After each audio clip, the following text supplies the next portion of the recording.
that early April morning at an air base in Colorado. 40 flying fortresses line the apron. 4,000 men march out for a final inspection. They've trained long and hard for these ships, the 400 men who fly them, and the 3,600 who work to keep them flying. Now the 351st Bombardment Group is ready. By the dawn's early light, it assembles for overseas combat. You're on your way, Joe. This is it. With his staff, Colonel William A. Hatchett, Jr. looks over his 4 squadrons. You feel the old man is proud of you. He finds no fault with you today, nor you with him. You'd fly his wing to hell and gone. Sergeant Philip J. Halls, top turret gunner from Springfield, Missouri. He feels that way. So does his pal Kenny, Sergeant Kenneth L. Halls, ball turret gunner from Perkins, Oklahoma. Related? No. They think they might have been several generations ago back in Germany, but now, just 2 guys with the same uncle, Sam. Meet their pilot, Lieutenant Theodore Argyropoulos of Redding, California. Argy's brother is in the Air Corps, too. Their dad was born in Greece. Yes, the Greeks have a word for it. Fight. Their bombardier, Lieutenant Daniel F. Stevens of Chicago. He can bat 1,000 with a Norton bomb sight. Sergeant Paul J. Posty, ball turret gunner. His dad came from Italy. Paul was formerly a pastry cook. He's got 1 brother in the Navy. Another, a Marine, missing in action. Here's Sergeant Tim Tutchin, tail gunner from Mariana Lake, New Mexico. On the reservation, they named him Aki. That means boy in Navajo. Uncle Sam's boy, too. A few last-minute instructions, and we're off. The compass points northeast. Take another look down there. That's your part of the earth. Out of that desert, those mountains, those fields has grown the American way of life. What you're fighting for. You remember the Colonel's quiet words? Men, the enemy has asked for it. Let him have it. Seek no quarter, nor give any beyond reason. Be firm, be just, and Godspeed you all. 8.5 hours out of Newfoundland, another sunrise. It's rising out of the red of battle, this sun. But 40 more B-17s, 3 minutes apart, have roared across the Atlantic night. The Irish coast looks up to say, top of the morning. And a lake in the Ulster Highlands gives the navigator a checkpoint.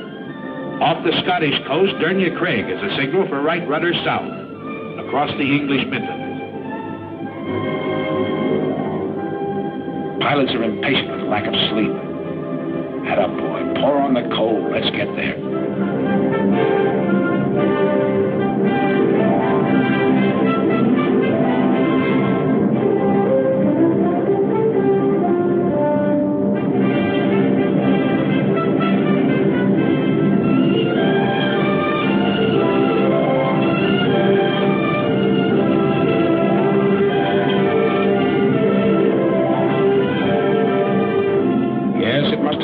Different when the wings carried swastikas instead of these big white stars. Don't worry, folks. We're dropping nothing today, just our hats in the ring. Hello, Missy. We brought something for you and Brother. Chewing gum and chocolate bars. And there's a crate of oranges in the ball turret. Ah, there, Grandpa. We'll be seeing you for a glass of that. And there's the base. 400 acres of dispersal areas. The RAF is on hand to welcome us. Set her down, Colonel. Set her down.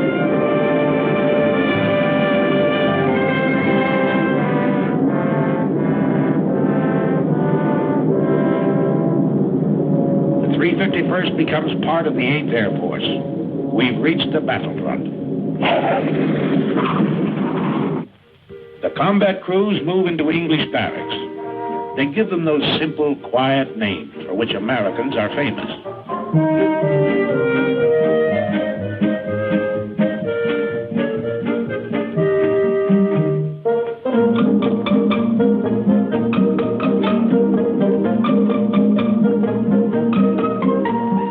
Later, the ground crews arrive.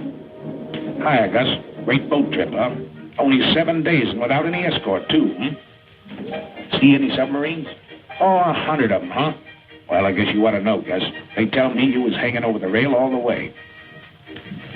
Next day, big doings. Class A uniform. Shine those buttons. His Royal Highness, the Duke of Gloucester, brother to the King of England, drops in and is greeted by the old man. What's up? The Sergeant Major says the RAF is handing over the field to us.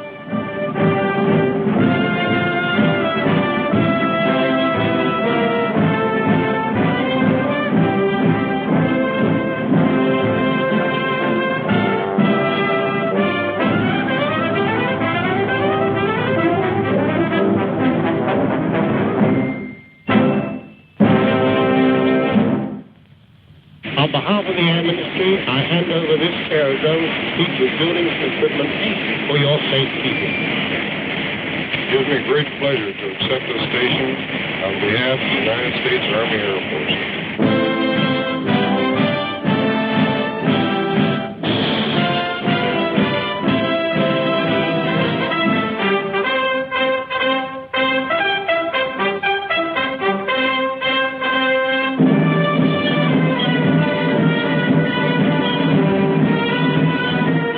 RAF, if we can fit your boots, we'll walk it straight, brother.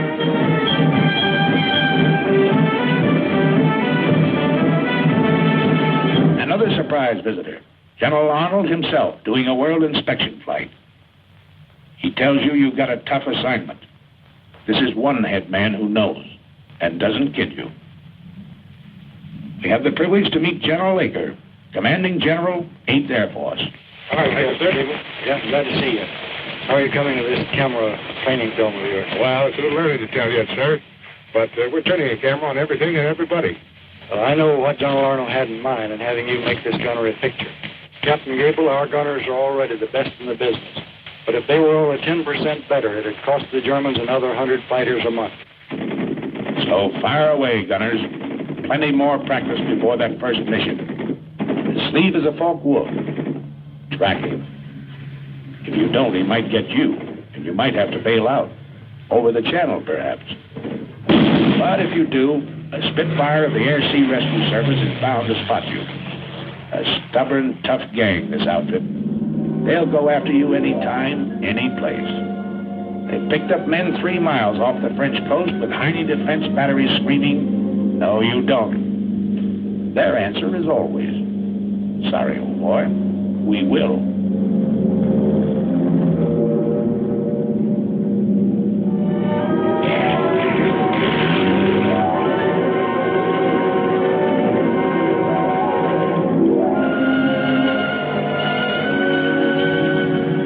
You work on your identification of aircraft. Over here, it's with a real McCoy, such as this captured Ju-88.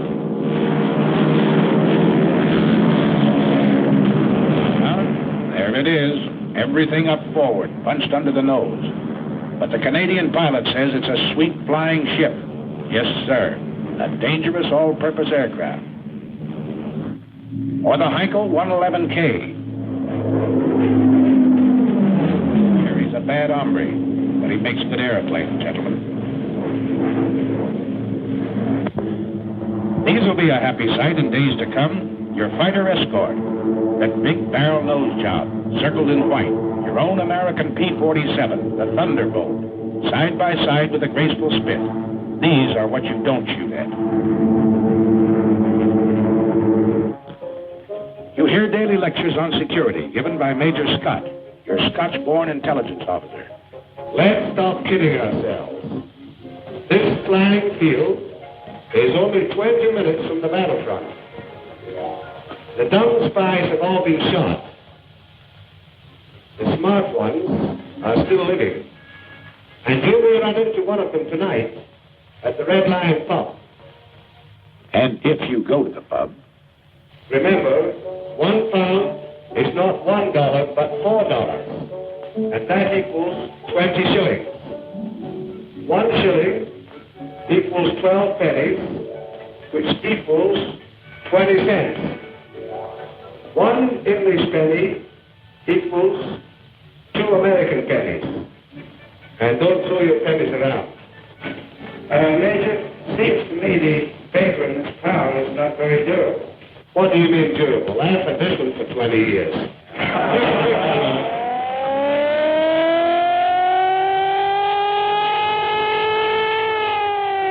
What is it, Fred? What is it? One of those bitter lessons you learn in training. Flying close formation in rough air at low altitude is no good, gentlemen. Save that for high altitude when you're headed for the target.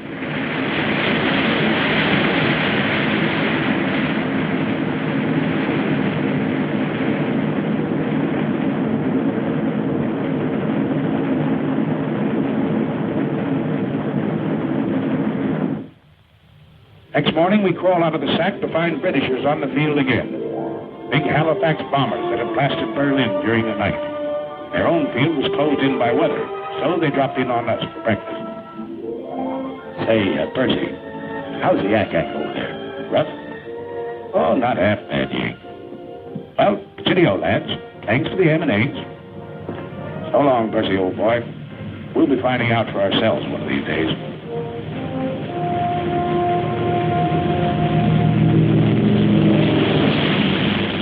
That day arrives. The order comes over the teletype.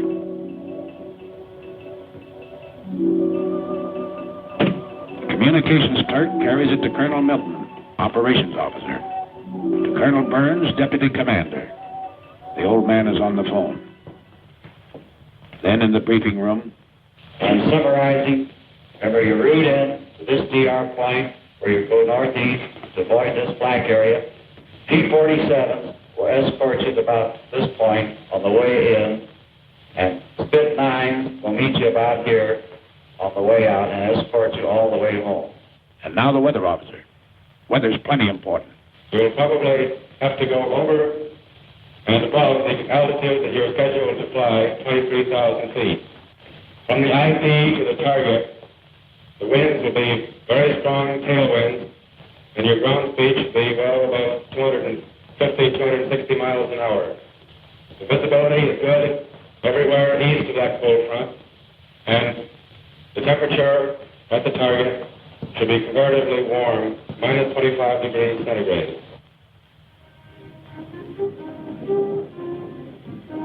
Today is your baptism of fire.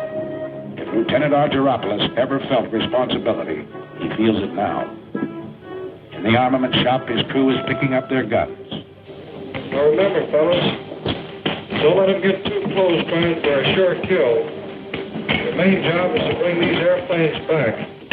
Got plenty of ammunition. Keep them out there at long range. Oh, we know. They've given you an easy hop. Only 3.5 hours in and out. What they call a milk run. But you'll remember this first mission. You don't admit it now. You wouldn't show it for the world. But later you find out everybody else felt the same way you did. Flash order from Wing headquarters.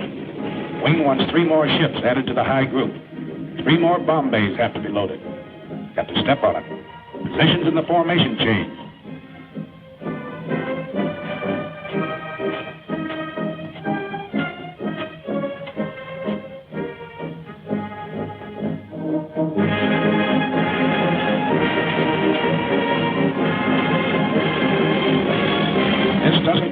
Sergeants Kenny and Phil Hull. Gunners think only of smooth-working guns and plenty of ammunition. Ammunition's cheap. 6 cents worth of .50 caliber wanged into the cockpit of a Messerschmitt. That's what will bring you home. What did that weatherman say? 30 below over the target? Electrically heated suits. The Air Corps dresses for every occasion. Yes, everything has to be right, brother. Check everything. Every strap tight. Every buckle set. Everything understood. You get into your flak suit. Mighty heavy material, but it wears well, the man says. A thermos of hot coffee. The joker who brings it says it'll help keep you awake. Art straps on his throat mic. Over this intercom system, he'll be able to talk to every man in the ship. And they can talk to him. They'll be talking for keeps today.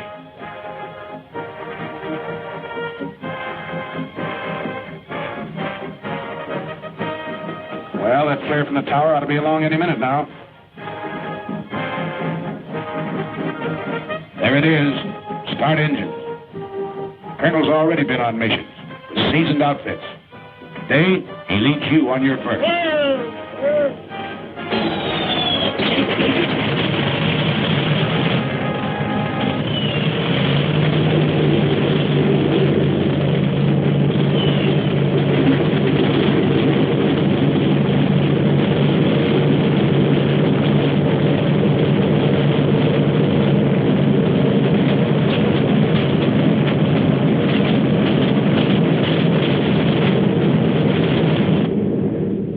Second flare. Start taxi.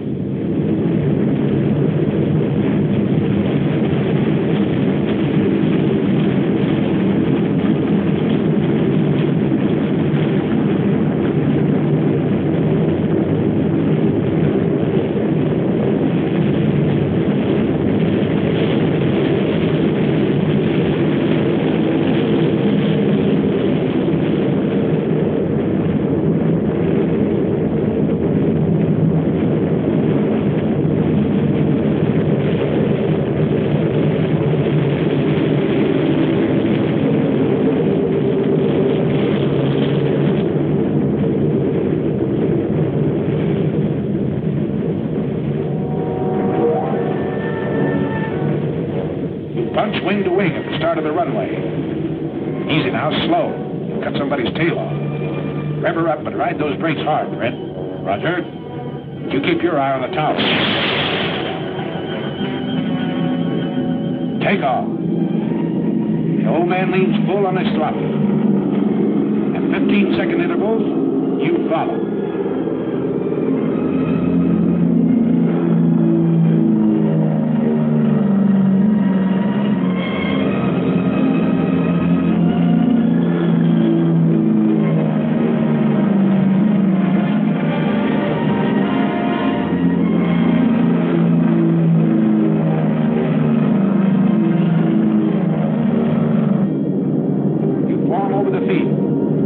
You're on your way.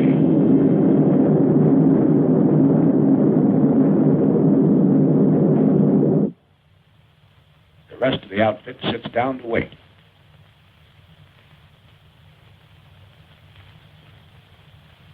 Go ahead, Mike. Your deal. Come on, I cut. Oh, okay. What time are they due back, do you know? Scotty said around 5:20. Gosh. I sure hope they all... Hey, how many are you dealing? I'm in. Sorry. We know, Mike. Everybody's sweating them out. You mean what's coming over those trees, Major? No, that's not them. Just a flock of crows. I was a truck driver on Canal Street, but I never felt like this before. I ride the ambulances. I gotta be casual. You know, carefree and easy, like the doc. Listen, wise guys, talk to us. The ground crew for each ship. We'll tell you how to feel. Okay, here they are. 1, 2, 3, 4, 5, 6, 7, 8, 9, 10, 13, 14. That's the stuff. 17, 18, 19, 20. Here's the old man and Jenny.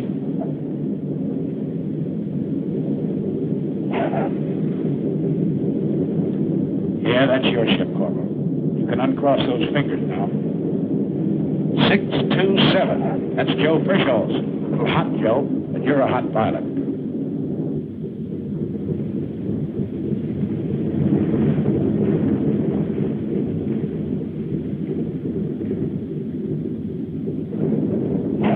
Here's Cagle at 742. Chalk him up. Here's old Zip at 879. He's got number 4 prop feather, too. Here's 953 with number 2 out. And look, Jim couldn't get his Bombay doors closed either.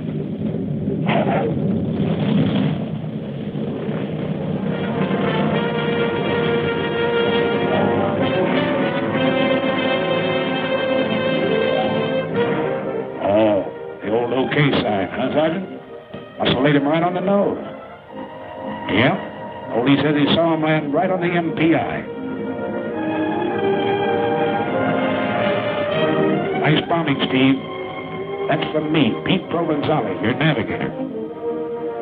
Okay, Phil, chalk up number 1. Nice driving, Captain Arg. You sure know your evasive action. Uh-oh, Harry caught something. A 20 millimeter right across his radio. Arg looks at a hole in the horizontal stabilizer. Nothing at all. Hi, Pete. Come on, let's stow these guns and get to interrogation. Yeah, you're feeling pretty cocky. Nobody blamed you. It's great to get that first one over with. But this one was pretty easy, remember? You got a lot more to go. Longer ones, tougher ones. Take it easy, boys. Take it easy. Back from the raid comes Major Louis Nowak, Group Surgeon. Doc flew this first mission to study the physical reactions of men in combat. He didn't have to go, but that's the kind of a doc he is. And today, on the walls of the officers' mess, begins the chronological record of the group's success. Coutray, a German fighter base in Belgium. Annie doesn't live there anymore. In the meantime, we find Kenny and Phil cleaning their guns in front of the armament shop. Hello, Captain. Hello, fellas. Well, how was it? You know, Cap, I don't think those Germans like us. Are you ready to go again? Sure. Got to get this thing over. Did you learn anything you didn't know before? Plenty. At home, they told us the Jerry's made most of their attacks on the tail. Today, most of them are on the nose. Yeah. Most of the time I had my turret pointed at 12 o'clock.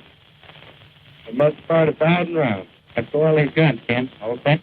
Yes, check those guns. You had plenty more use for them the next 2 weeks. Emden, Kiel, Wilhelmshaven, St. Nazaire, Bremen. And every swastika stands for a Hun pilot that asked for it and got it.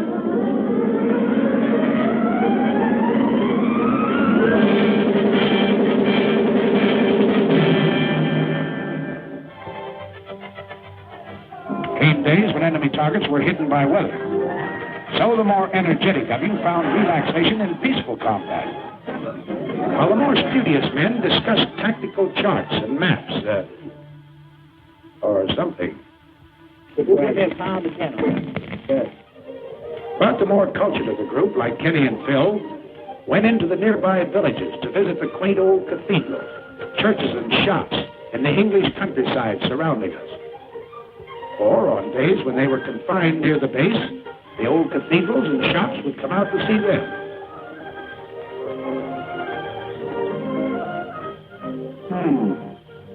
This little shop wants to go home. Meanwhile, back at the kitchen, we find a very unhappy and angry man. Hello, Sergeant Posey. Hello, Captain Gable. What's this? I thought you were a world turret gunner. I thought so too, sir, but I've been grounded. Oh, your past crept up on you, huh? Yes, sir. They found I was chef at the Brown Derby in Hollywood, and now they have me in the mess making the cake tonight for the officers' party. Nothing you can do about getting back into combat? I don't think so, Captain. Well, Sergeant, remember this. There are 2 kinds of cake. One of them's good, and the other one, I'll be seeing. But gals or parties, you're still fighting a war. And you're getting mighty good at it. Nobody knows it better than the sucker who started it. Little Adolf. Well, Sergeant Posting, back into combat, huh? Yes, sir. How'd you manage it? Well, good. You know what you said. There are 2 kinds of cake. So Posty's back in the air with you. You're blowing factories and power plants 1,000 feet in the air. Okay, how about you, Winchester? Well, I'm a little excited. What happened? I have a little present here for you. What's that, black? Came in the side of the radio room and hit the buckle on my parachute down on the floor. Who wrote this claim? Phil. What time was that? It was about $1,600. $1,600. Where'd it happen?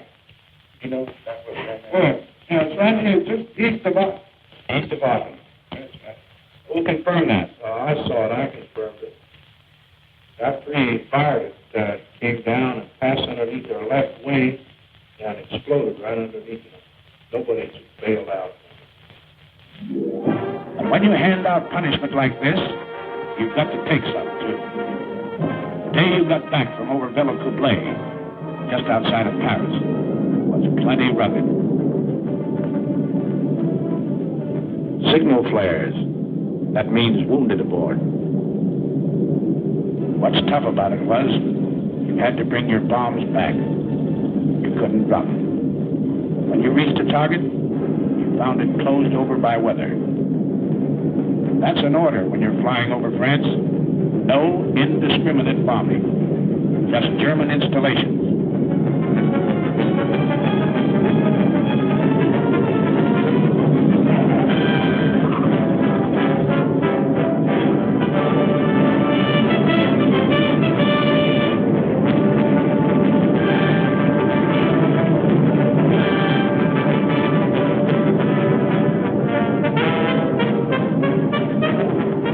Colonel Milton, who led the raid, is a tired, sick guy this day. And nobody blames him. He had to fight his way 3 hours in, 3 hours out, under constant attack by over 200 Messerschmitts and Focke-Wulfs. He lost men, he lost ships, and couldn't strike his blow. That's rough. Here's Peter Provenzali. Remember him? Argus navigator? Today he got a 20 millimeter through the leg.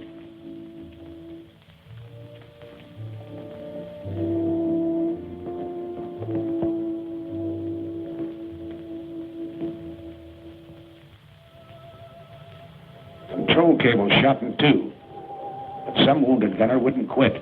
He tied them together.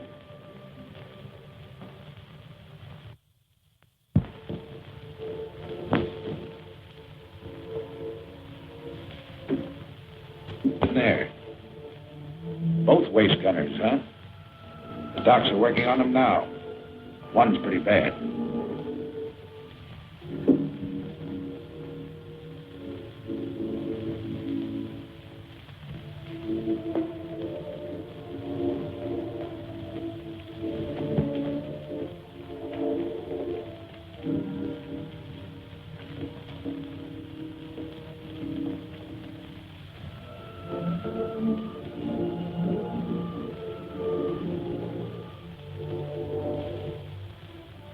Easy now, you guys. It's Bob Wallace, co-pilot. He slammed one through the cockpit, tore into Wally below his knee.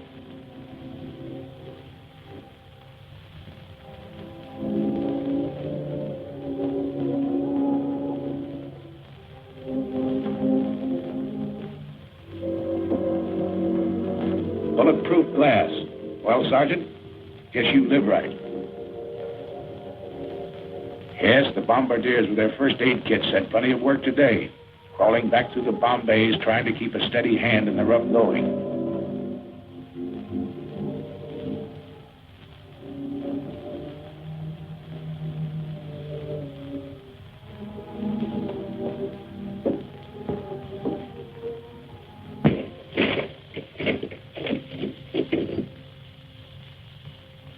Many of your pals left you that day.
the loading. But if you happen to catch one in the wrong place, they've got a pretty nice repair shop. Ever see a sergeant flip a tulip in a lieutenant's face? Well, you just did.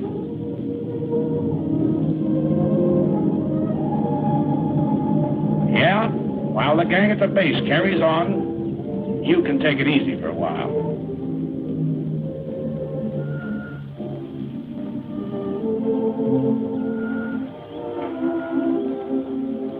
How they fighting, Sarge? Nice fat fight, huh? This one's been stretched a little. We drop in on Lieutenant Bob Wallace to see how he's doing. How you feeling? Great. I'll be out of here in a couple of weeks. Oh, Miss O'Neill, it's Captain Gable. How do you do, Captain Gable? How do you do, Miss O'Neill? Wally, I never got a chance to ask you. Tell me just what happened when you got hit. Well, we'd left the target and we were on our way home. We got to the coast and we had our guns stowed away. A couple of FWs snuck up on us and gave us a good burst. Oh, I see. You had your guns stowed away, eh? That's right. That's a little early, wasn't it? It certainly was. It's not a very good idea to relax over here until you get back to your own base. Is that right? That's right. Well, go ahead. Then what happened? Well, after I got hit, I climbed down out of the pilot's compartment and got the top turret gunner to help me down into Bombay. He gave me some first aid, put the tourniquet on my leg, and took a good job of it. Well, that's fine. I guess you think it's a good idea for these combat crews to have first aid training then, is that right? I sure do. Yeah. So, Wally, what do you think of the B-17s? Your instruments, your guns, and all the rest of the equipment they're giving you to fight this war with? The best equipment in the world. That's good. Say, I hear you got your Purple Heart, too. Yes, Colonel Kendall was in the other day and gave it to me. I was more nervous than when those FWs were diving on it. Well, outside of that, are they treating you all right around here? Did you hear that, Miss O'Neill? Wally's doing okay. Back at the base, they repair your ships, too. The busiest legs in the outfit belong to Major Ace Aiken, the S-4. This airplane's got to fly in the morning. It's going to be ready? Well, Major, I don't know, sir. Well, let's have no ceremony. Let's get the fans turning. Keep the fans turning. The slogan of the ground crews. They work hard, these boys. They work 90 hours straight without sleep. But your ship is their baby, and she's got to fly.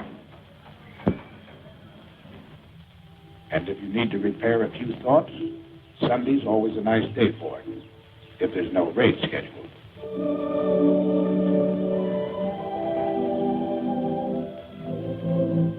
What do you know, Ken? This church was built 900 years ago.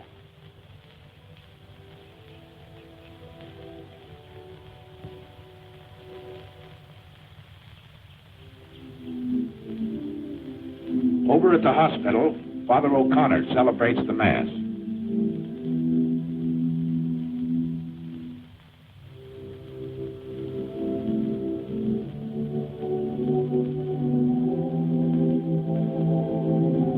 The boys receive Holy Communion. Here's Pete Provenzale. He's leaving the hospital tomorrow.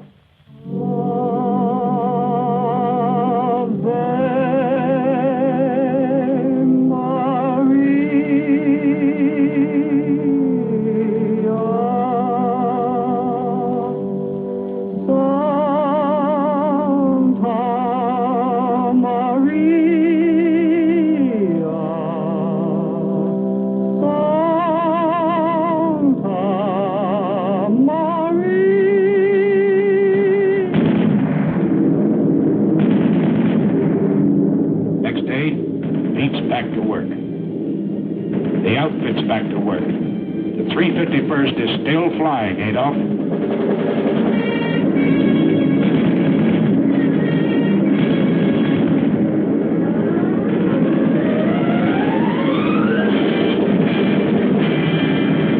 Attention to orders. General orders number 93. Headquarters 8th Bomber Command. 11th July, 1943. You can't get out of it, you know. They pin medals on you for this sort of work. It's not so much a thrill for you. It's a big kick it will hand the folks back home. The Silver Star, the Distinguished Flying Cross, the Soldier's Medal. Dad and Ma and that certain girl. They'll cut out the clippings and drive the neighbors nuts. Bombardier Stevens, the DFC, because he's been batting 1,000 over Germany. And one to Pilot Peters. He had to ditch the channel, but his coolness and courage saved his crew. Bill Hawes gets 2 clusters on his Air Medal for straight shooting. DFC to Tim Tutchin. A Focke-Wulf and a mountain lion? No difference, he says. The control wires were shot in 2. So the DFC to Sergeant Del Conte, who tied them together. His hands punctured with flak. A Silver Star finds itself next to Provenzali's Purple Heart. He refused first aid till the Jerry fighters quit and stuck to his gun. The day the group led the wing over Schweinfurt, Colonel Hatcher was air commander. To him, the Silver Star. And the DFC to Kenny Hull. Colonel Gross is smiling because Kenneth was having a Coke in the PX when his name was called. Are you forgetting your 5 confirmed Jerry, Sergeant? We're not. And they don't forget you when you're a little battle-weary and need a rest. At a very gay seaside community, a world-famous resort hotel has been converted for your pleasure by the Red Cross. A great place here. Sleep, eat, or what have you. Hey!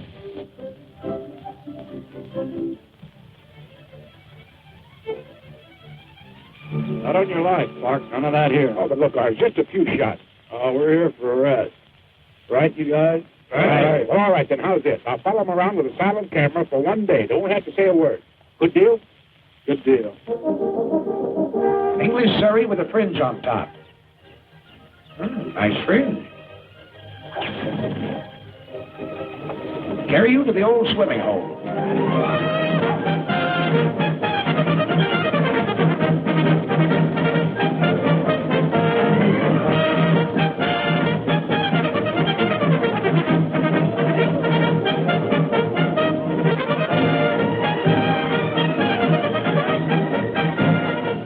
Let down your flaps. Slide in.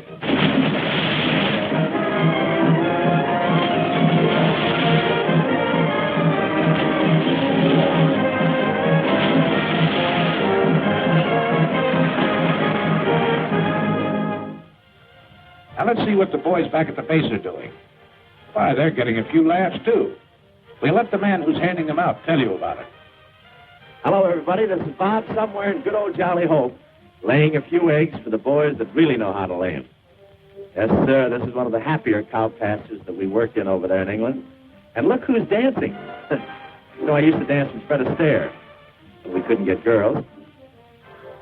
And right here you see Jack Pepper, who was here through the courtesy of his draft board. His picture's a little dark, I understand, but after we were there a couple of weeks, we got a little braver and we started to work with the lights on. This is really a great, great crowd out there tonight. And I understand Rhett Butler is on the fringe of the crowd. They tell me that they stopped him from flying in those B-17s. They claimed his ears held the plane back. Nice little scene. Shows Pepper trying to get his expense money. Look at that mob. You should have heard him cheer when Francis Langford walked out and when Tony Romano played the guitar. Yes, sir, you'll never know how this bunch of boys picked up our morale. Again, the weather breaks over the continent, and the handwriting on the wall spreads your story. You're into the 3rd panel now. You've been out 8 days in a row and done a doubleheader over France on the 9th. This man's Air Force is piling it on. 2 combat wings have been added. 2 air divisions formed. So you're not very surprised when General Aker comes that day. Something big is up. He goes into the briefing room to confer with the old man and his staff. They call in the squadron commanders, even the flight commanders. What did he tell them? Your 4 squadron COs. They know, but don't talk. Just grin a little with excitement. It's something big, all right, because the bomb dumps have been getting plenty of heavy stuff lately. And a loading order came through this afternoon. Stand by. More than that, wing racks.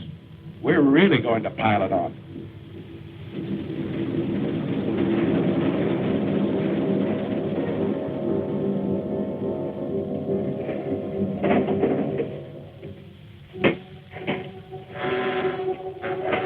And that night, as as always, when you know a real dilly is coming up, you're a little restless. Out in the dispersals, you hear them winding up those engines.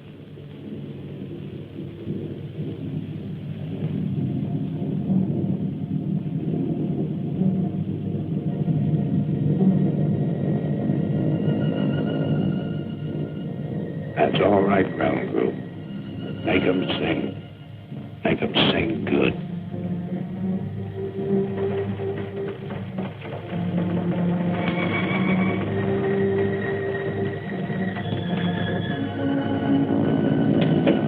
All right, you guys.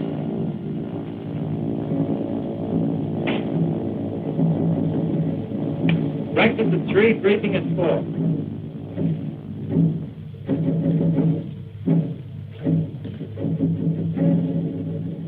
Okay, man. For security's sake, anyone know what the target is for today? St. Nazaire? Russell? Paris. Oh, we'll see. All right, sir.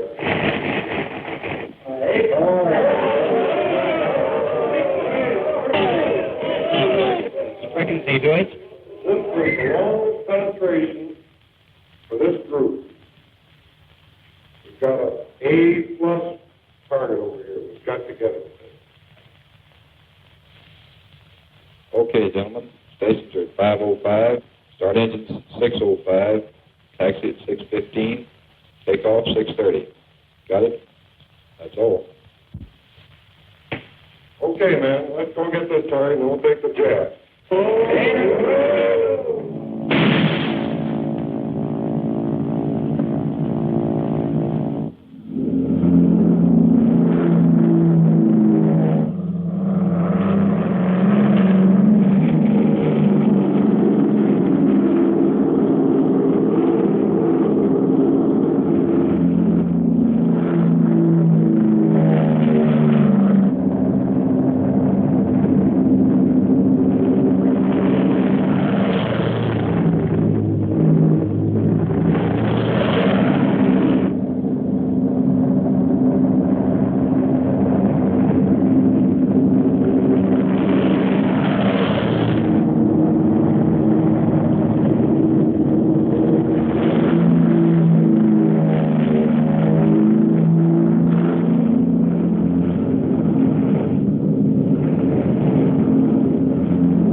Check in your station.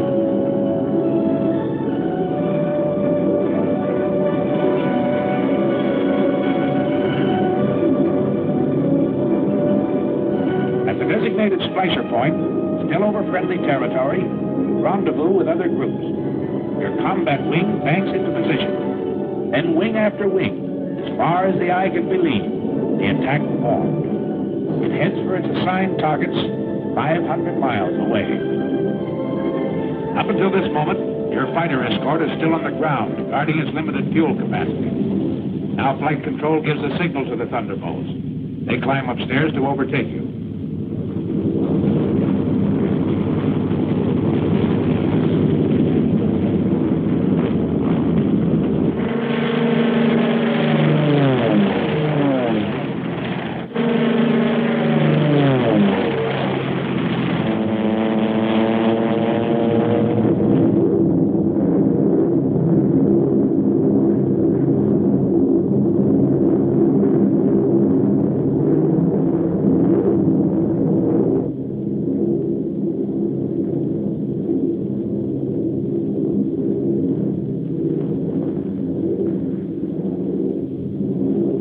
Fighters, 3 o'clock low.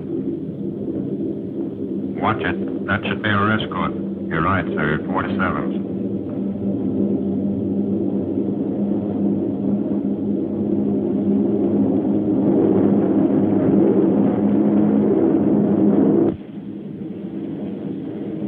Pilot to crew. Over enemy coast. On the ball, you guys.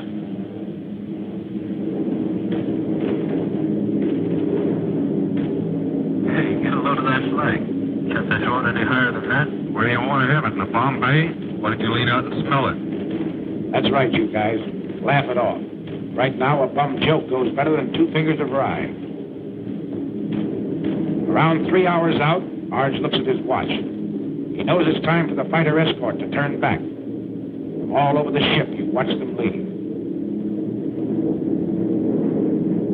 You're really on the ball now, because you know that enemy fighters will appear any minute. They know exactly where you are. They've been watching the stratosphere condense off your wingtips, giving you away in long trails of magnificent treachery.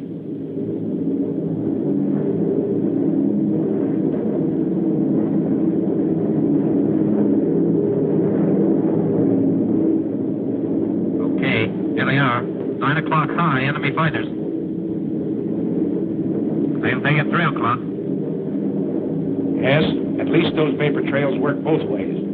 Arch watches the enemy formations as they parallel your course. Seems obvious. They're staying out of range, going out ahead to turn in for a frontal attack high. All turrets swing about to help guard the rear. Top turrets hunt the sky above in all directions. There's some more out there. Keep your eyes peeled. Now it comes. The enemy pours in at you from every point on the dial.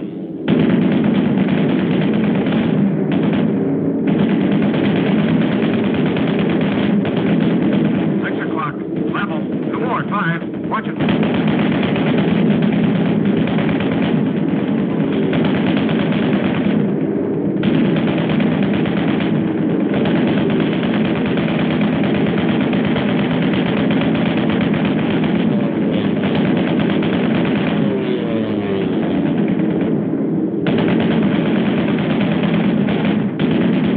Get that one at 3.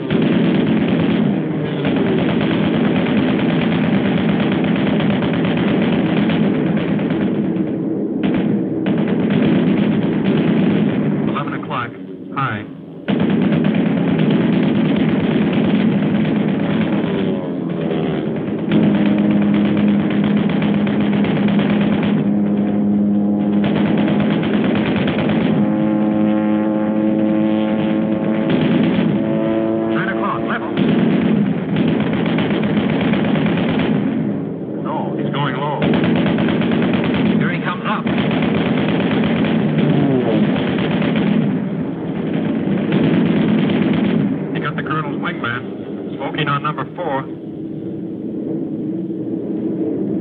He's going out and down. Check the chute, you guys.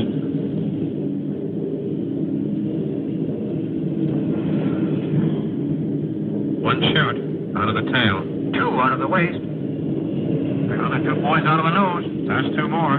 Pilot the tail. Pilot the tail. Let me know how they're doing back there. Roger. Fighter, 6 o'clock. Coming through.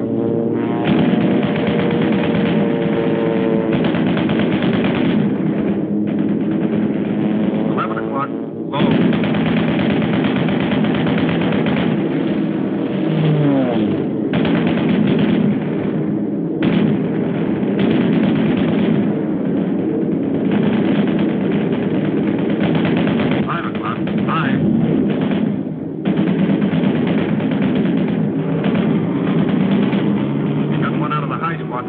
Yep, no chance there.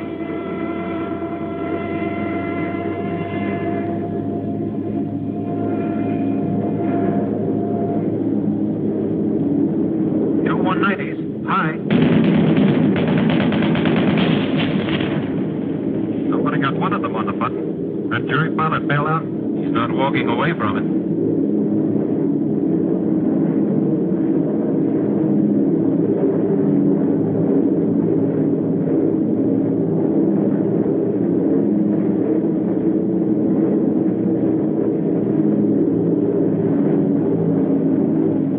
Still they barreling at you. A little short on heart, plenty long on guts, this enemy.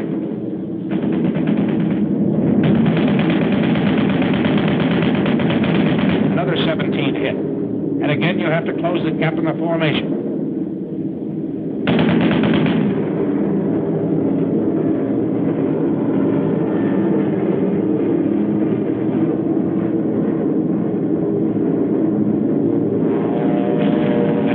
again they come. 12 o'clock high, 4 o'clock level, out of the sun, and up from the ground.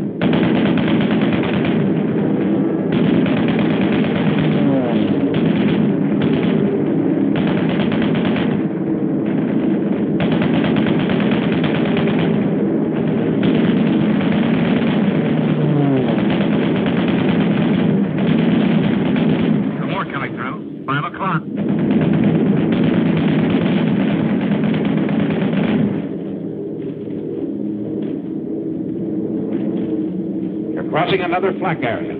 It's heavier this time, so black and thick you can almost hear it, and it's more effective.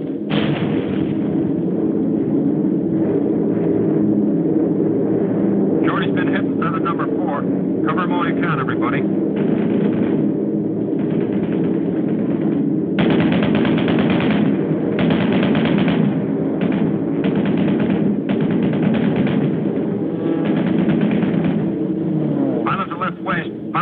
There's another one working Shorty over. Can you help him? No can do, sir. Out of range.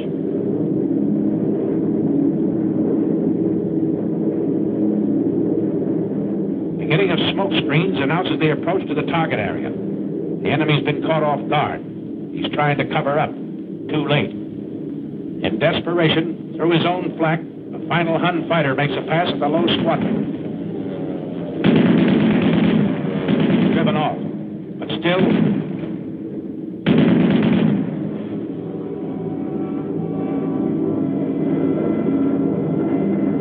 and a fighter of flak get that ship. Flank, I think.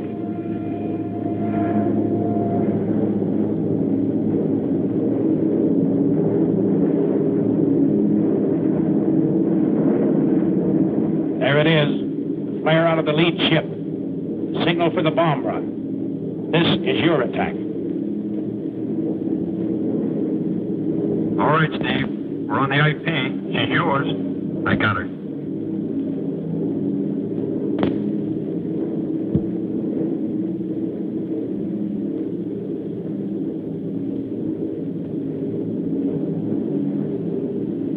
Bombay doors open.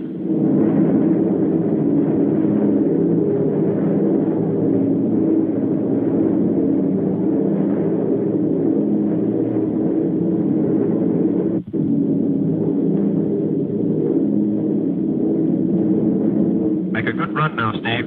I'm on it. Yes, make it count, bombardiers. They build these ships around you. Bombs away.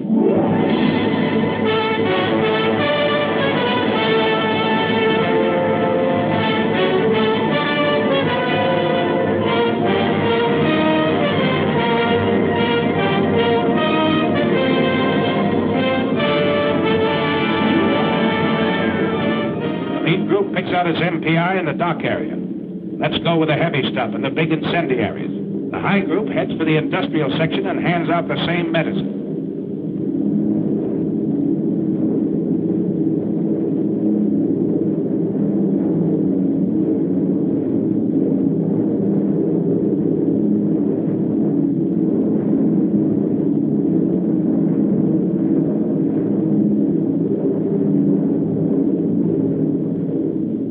Group turns for the adjacent airdrome. It blasts the field, the hangars, and repair shops with hundreds of deadly anti-personnel bombs.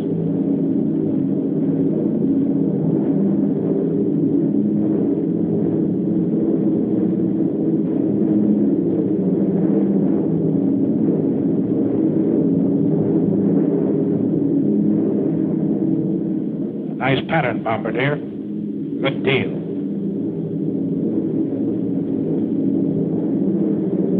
Can't hear what's going on down there, 5 miles below you. But marshalling yards and chemical tanks, ships and warehouses, spare engines and ball bearing factories are disintegrating in molten chaos.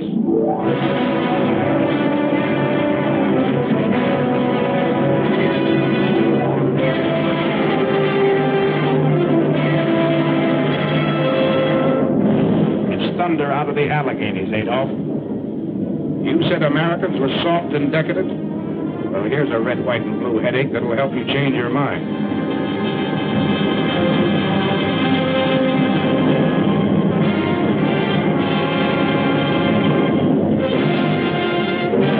runway doors close, take a last look at the target area. The smoke from its burning debris rises 16,000 feet into the air.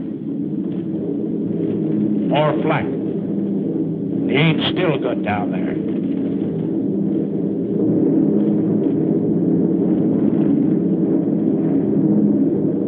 How about this trip home? Is it going to be rough? Pilot to crew. Pilot to crew. Well, you guys, we're over an hour out. They haven't come back at us yet. Looks like we're lucky this trip. Enemy fighters, 11 o'clock high.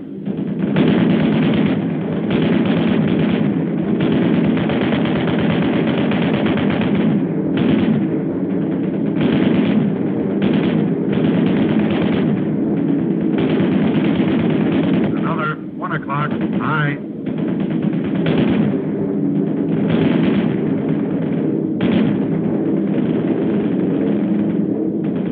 Coming level to 3.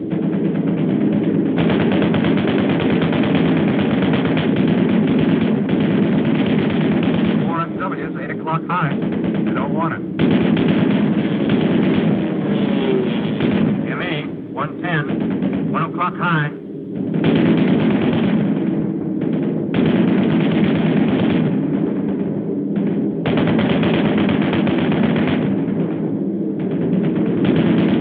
ME at 2 o'clock.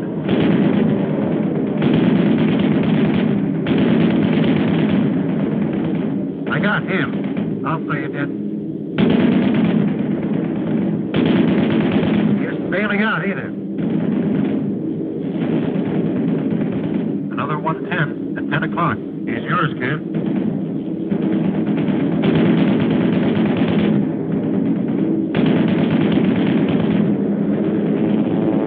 There he goes. Here's the pigeon. Gestapo commanders throw their pilots into formation with suicide orders. That's what they get. Formation is tighter than ever. You're not sparing ammunition. You're knocking them down like ballots. One more.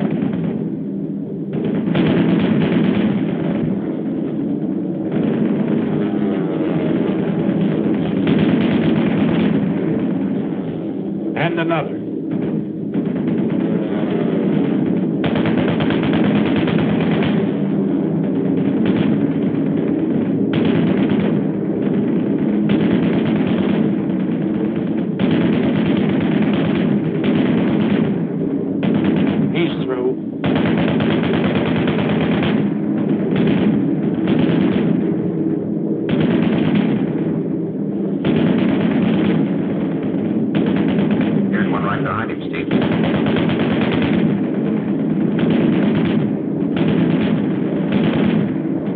Another.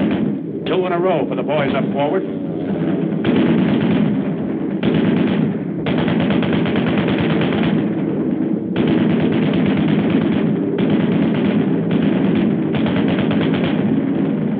That's mine. You see him, Kent? Sure do. I'll confirm him all right.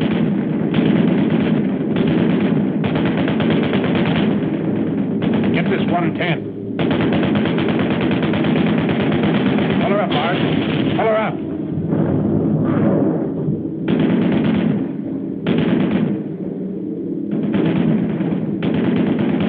FW, 3 o'clock. Speak to him, Joe. Hold your fire on 1-9. That's a spit on its tail. Yeah, our fighter cover's got here. Ah, poor spit. Gee! I feel it, Jerry. It's over today, pal. Look at that spit right up down. Oh, you sweetheart. Good night, sweetheart. Till we meet tomorrow. Good night, sweetheart. Sleep well, banish sorrow.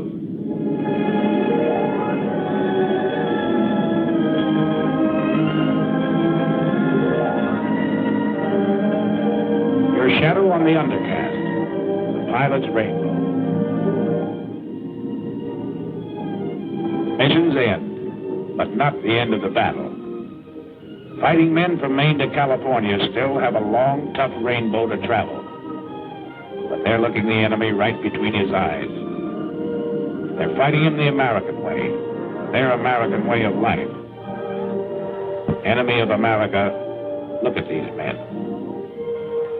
They're not going to lose, brother.